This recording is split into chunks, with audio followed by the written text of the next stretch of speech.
3 meses en la escuela de Mateo, octava semana, quinto día. Lea Mateo capítulo 17, versículo 1 al 13. Y dice: 6 días después, Jesús tomó a Pedro, a Jacobo y a Juan su hermano y los llevó aparte a un monte alto. Y se transfiguró delante de ellos, y resplandeció su rostro como el sol, y sus vestidos se hicieron blancos como la luz. Y he aquí les apareció Moisés y Elías hablando con él. Entonces Pedro dijo a Jesús: Señor, bueno es para nosotros que estemos aquí. Si quieres, hagamos aquí 3 enramadas, una para ti, otra para Moisés y otra para Elías.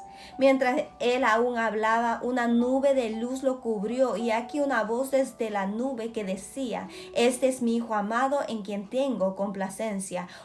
A él oíd.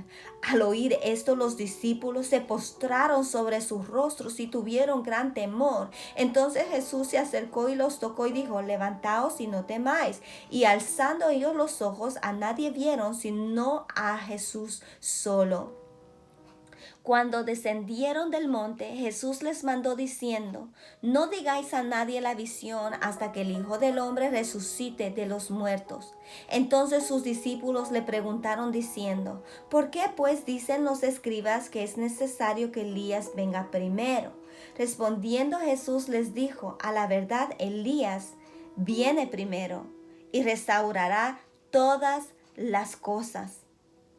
Mas os digo que Elías ya vino, y no le conocieron, sino que hicieron con él todo lo que quisieron. Así también el Hijo del Hombre padecerá de ellos. Entonces los discípulos comprendieron que les hablaba de Juan el Bautista. Veamos, en este pasaje este pasaje se llama comúnmente la transfiguración, porque Mateo nos dice que Jesús se transfiguró delante de ellos y les dejó ver algo de su gloria.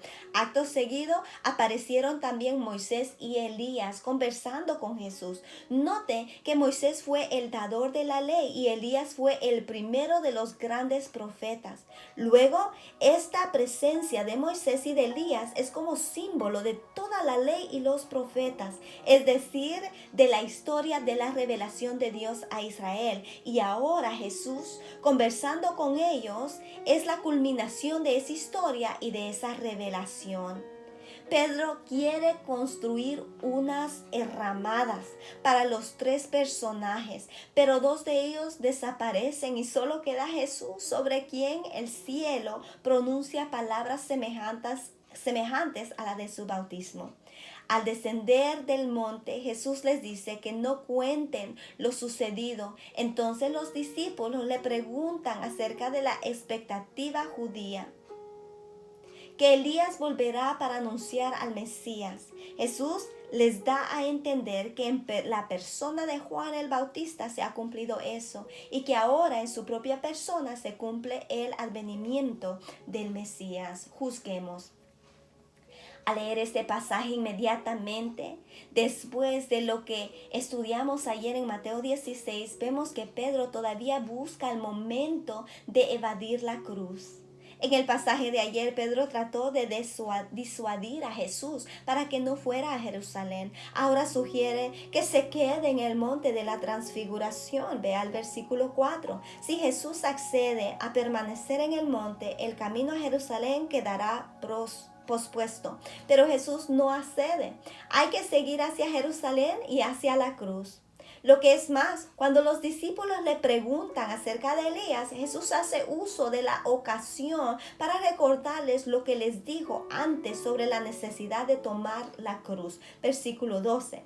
Lo que le sucedió a Juan el Bautista también le sucederá a Jesús, así como a sus discípulos. Actuemos. A Pedro no le bastó que Jesús se lo dijera una vez. No se sorprenda de que a usted tampoco le baste. Una y otra vez Jesús le dirá: tome su cruz cada día y sígame. Lucas capítulo 9 versículo 23. Y una y otra vez tendrá usted que volver a emprender el camino. Vuelva sobre sus reflexiones y anotaciones de ayer. ¿Las ha confirmado hoy con su vida y sus decisiones? o sencillamente ha pospuesto su obediencia como quiso hacerlo Pedro en el monte?